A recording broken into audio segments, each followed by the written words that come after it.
Not guilty plea ang inihain ng korte para kay dating Congressman Arnie Teves kaugnay ng isang kaso ng pagpatay noong 2019. Para sa detalye magbabalita si Mon Gualvez live mula sa Maynila. Mon, anong update dyan?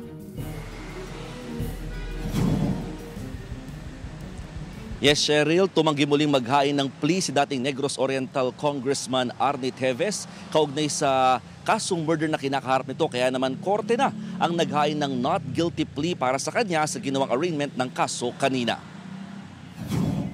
Hindi na nagpaulak ng panayam sa media si Teves na nakasuot pa nga rin ng helmet at Kevlar vest nang dumating sa Manila Regional Trial Court. Pero sabi ng kanyang abogadong si Attorney Ferdinand Topacio, ang hindi pa rin paghahain ng plea ni Teves, gaya namang ginawa niya sa iba pang mga kaso, ay bilang protesta sa paraan ng kanyang pagkaka-repatriate o pagpapauwi sa Pilipinas mula Timor-Leste.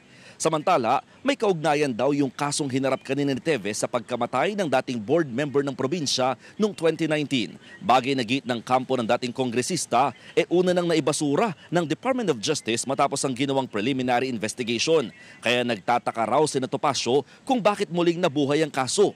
Tingin nila, politika ang nasa likod ng panggigipit daw kay Teves.